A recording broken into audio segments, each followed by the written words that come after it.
नमस्कार दोस्तों, मेरे channel study by Deepa Soni में आपका स्वागत है। आज मैं आपके लिए साइंस के top most IMP 25 question answer लेकर आई हूँ। तो वीडियो को लास्ट तक ज़रूर देखें।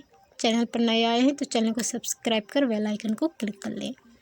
चलिए शुरू करते हैं। क्वेश्चन नंबर फर्स्ट, निम्नलिखित में से कौन सी गैस वायुमंडल में नहीं होती है? A nitrogen, B helium, C chlorine, D krypton. इसका राइट आंसर है सी क्लोरीन। वायुमंडल में क्लोरीन गैस नहीं होती है। Question number second, potassium chlorate को गर्म करने पर ए नाइट्रोजन गैस निकलती है, बी ऑक्सीजन गैस निकलती है, सी हाइड्रोजन गैस निकलती है, डी इनमें से कोई नहीं। इसका राइट आंसर है बी ऑक्सीजन गैस निकलती है। पोटेशियम क्लोरेट को गर्म करने पर ऑक्सीजन गैस निकलती है। क्वेश्चन नंबर थर्ड, हड्डियों और दांतों में जो रासायनिक पदार्थ विद्यमान रहता है उसे क्या कहते हैं? A calcium chloride, B calcium borate, C calcium phosphate, D calcium sulphate. इसका राइट आंसर है सी कैल्शियम फास्फेट। हड्डियों और दांतों में जो रासायनिक पदार्थ विद्यमान रहता है वह कैल्शियम फास्फेट है। क्वेश्चन नंबर 4, लोहे के पाइप जिनसे पानी की सप्लाई की जाती है पर जस्ते की परत इसलिए चढ़ाई जाती है कि जंग न लगे। इस परत चढ़ाने की प्रक्रिया को क्या कहते हैं? ए आलनीकरण, बी वल्कनीकरण, सी यशदलेपन, डी इनमें से कोई नहीं। इसका राइट आंसर है सी यशदलेपन। पानी के लिए लोहे के पाइप जो लगे होते हैं उनमें जस्ते की परत चढ़ाई जाती है और उसे यशदलेपन कहा जाता है। क्वेश्चन नंबर 5, किस अम्ल का उपयोग निर्जलीकारक के रूप में किया जाता है? ए हाइड्रोक्लोरिक अम्ल, बी सल्फ्यूरिक अम्ल, सी एसिटिक अम्ल और डी नाइट्रिक अम्ल। इसका राइट आंसर है बी सल्फ्यूरिक अम्ल। सल्फ्यूरिक अम्ल का उपयोग किया जाता है निर्जलीकारक के रूप में। क्वेश्चन नंबर 6, विलय को विलयन से पृथक किया जा सकता है? ए निस्पंदन द्वारा, बी बाष्पीकरण द्वारा, सी निस्तारण द्वारा, डी अपसादन द्वारा। इसका राइट आंसर है बी बाष्पीकरण द्वारा। विलय को विलयन से बाष्पीकरण के द्वारा अलग किया जा सकता है। क्वेश्चन नंबर 7, दूध की शुद्धता किस यंत्र द्वारा नापी जाती है? ए मैनोमीटर, बी हाइड्रोमीटर, सी लैक्टोमीटर, डी फेदोमीटर। इसका राइट आंसर है सी लैक्टोमीटर। दूध की शुद्धता लैक्टोमीटर के द्वारा नापी जाती है। क्वेश्चन नंबर 8, डायनेमो का कार्य है? ए विद्युत ऊर्जा को यांत्रिक ऊर्जा में परिवर्तित करना, बी यांत्रिक ऊर्जा को विद्युत ऊर्जा में परिवर्तित करना, सी विद्युत ऊर्जा को ऊष्मा में परिवर्तित करना, डी इनमें से कोई नहीं। इसका राइट आंसर है बी यांत्रिक ऊर्जा को विद्युत ऊर्जा में परिवर्तित करना डायनेमो का कार्य है। क्वेश्चन नंबर 9, टेलीविजन का आविष्कार किसने किया? A JL Baird, B Macmillan, C James Watt, D इनमें से कोई नहीं। इसका राइट आंसर है ए JL बेयर्ड। टेलीविजन का आविष्कार JL बेयर्ड ने किया था।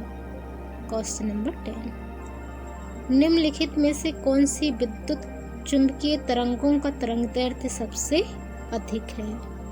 ए परावैगनी किरणें, बी सूर्य की रोशनी, सी गामा किरणें और डी अवरक्त किरणें। इसका राइट आंसर है हमारा डी अवरक्त किरणें। अब रक्त किरणों का तरंग दैर्ध्य सबसे अधिक होता है। Question number 11। जब किसी धातु को गर्म किया जाता है तो उसका घनत्व ए बढ़ता है, बी कोई अंतर नहीं होता, सी कम हो जाता है, डी उपरोक्त में से कोई नहीं। इसका राइट आंसर है सी कम हो जाता है। जब किसी धातु को गर्म किया जाता है तो उसका घनत्व कम हो जाता है। Question number 12। लाल रंग का गुलाबी हरी रोशनी में कैसा दिखाई देता है? ए पीला, बी गुलाबी, सी काला, डी लाल। इसका राइट आंसर है सी काला। लाल रंग का गुलाब हरी रोशनी में काला दिखाई देता है। Question number 13। किस धातु का गलनांक सबसे अधिक है? ए ओस्मियम, बी टंगस्टन, सी मोलिब्डेनम, डी एल्यूमीनियम। इसका राइट आंसर है बी टंगस्टन। टंगस्टन धातु का गलनांक सबसे अधिक होता है, इसलिए फ्यूज तार के लिए टंगस्टन का उपयोग किया जाता है। Please like, share and subscribe कीजिए मेरे channel study by Deepa Soni को। Question number 15। सबसे हल्की धातु कौन सी होती है? A lithium, B iridium, C aluminium, D osmium. इसका राइट आंसर है ए लिथियम। सबसे हल्की धातु लिथियम होती है। Question number 15। ध्वनि की गति सर्वाधिक होती है? ए वायु में, बी जल में, सी निर्वात में, डी स्टील में। इसका राइट आंसर है बी जल में। ध्वनि की गति सर्वाधिक होती है जल में। Question number 16। जब सूर्य की रोशनी किसी प्रिज्म में से होकर गुजरती है तो बताइए निम्नलिखित में से किस रंग का अपवर्तन सबसे अधिक होता है? ए नीला, बी लाल, सी नारंगी, डी हरा। इसका राइट आंसर है ए नीला। जब सूर्य की रोशनी किसी प्रिज्म में से होकर गुजरती है तो नीले रंग का अपवर्तन सबसे अधिक होता है।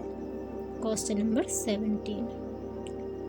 बिजली के हीटरों में नाइक्रोम धातु का तत्व उपयोग में लाया जाता है क्योंकि ए इसकी प्रतिरोधकता अधिक होती है, बी इसका गलनांक अधिक होता है, सी इसमें अधिक शक्तिशाली विद्युत धारा प्रवाहित की जा सकती है, डी उपर्युक्त सभी कारणों से। इसका राइट आंसर है डी उपर्युक्त सभी कारणों से। विद्युत हीटर में नाइक्रोम का प्रयोग किया जाता है क्योंकि इसकी प्रतिरोधकता अधिक होती है, इसका गलनांक अधिक होता है और अधिक शक्तिशाली विद्युत धारा प्रवाहित इसमें की जा सकती है। Question number 18। मैक नंबर संबंधित है? ए ध्वनि की गति से, बी जलयान की गति से, सी हवाई जहाज की गति से, डी अंतरिक्ष यान की गति से। इसका राइट आंसर है सी हवाई जहाज की गति से। मैक नंबर हवाई जहाज की गति से संबंधित है। Question number 19। जब कोई मनुष्य रोशनी से अंधेरे कमरे में घुसता है तो उसे कुछ समय तक कुछ नहीं दिखाई देता है, बाद में उसे दिखाई देना आरंभ होता है क्योंकि ए उसकी आँख की आइरिस सिकुड़ती है, बी उसकी आँख की आइरिस फैलती है, सी उसकी आँख के लेंस और रेटिना की दूरी बढ़ जाती है, सी उसकी आँख के लेंस की लंबाई बढ़ जाती है। इसका राइट आंसर है ए उसकी आँख की आइरिस सिकुड़ती है। जब हम रोशनी से अंधेरे कमरे में घुसते हैं तो हमारे आँख की आइरिस सिकुड़ती है, इसलिए हमें कुछ समय तक कुछ नहीं दिखाई देता है, बाद में हमें सब दिखाई देने लगता है। Question number 20। रोबोट क्या है? ए एक प्रकार का रॉकेट, बी एक बम, सी मनुष्य से मिलता जुलता एक यंत्र जो आदेशानुसार कार्य करता है, डी अफ्रीका के जंगलों में मिलने वाला एक जानवर। इसका राइट आंसर है सी मनुष्य से मिलता जुलता एक यंत्र है रोबोट जो आदेशानुसार कार्य करता है। Question number 21। दो समांतर दर्पणों के बीच प्रतिबिंब बनते हैं, ए 2, बी 4, सी 8, डी अनंत। इसका राइट आंसर है डी अनंत।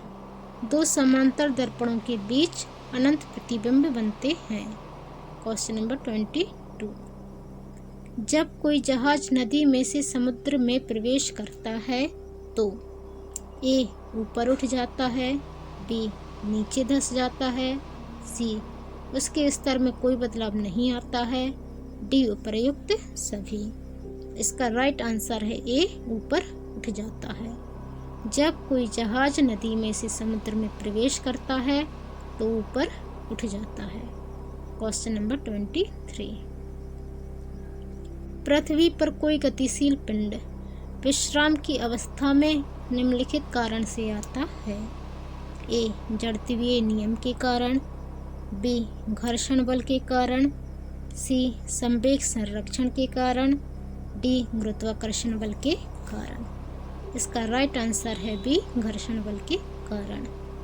पृथ्वी पर कोई गतिशील पिंड विश्राम की अवस्था में आता है घर्षण बल के कारण। Question number 24। क्या कारण है कि गेंद किसी ऊंचे स्थान पर अधिक उछलती है, ए क्योंकि ऊंचे स्थानों पर मैदानों की अपेक्षा वायुदाब अधिक होता है, बी क्योंकि ऊंचे स्थानों पर वायुमंडल विरल होने के कारण गेंद को कम प्रतिरोध का सामना करना पड़ता है, सी क्योंकि ऊंचे स्थानों पर गुरुत्वाकर्षण बल कम होता है, डी क्योंकि ऊंचे स्थानों पर वायुमंडल शुद्ध होता है। इसका राइट आंसर है सी क्योंकि ऊंचे स्थानों पर गुरुत्वाकर्षण बल कम होता है इसलिए वहां पर गेंद अधिक उछलती है। Question number 25। मात्रा के साथ निम्नलिखित में से कौन सा भौतिक गुण प्रभावित नहीं होता है, ए आयतन, बी द्रव्यमान, सी भार, डी घनत्व। इसका राइट आंसर है डी घनत्व। मात्रा के साथ घनत्व प्रभावित नहीं होता है। तो ये थे हमारे मोस्ट IMP 25 क्वेश्चन आंसर। आपको वीडियो कैसा लगा कमेंट कर जरूर बताएं। चैनल पर नए आए हैं तो चैनल को सब्सक्राइब कर बेल आइकन को क्लिक कर लें। धन्यवाद। जय हिंद।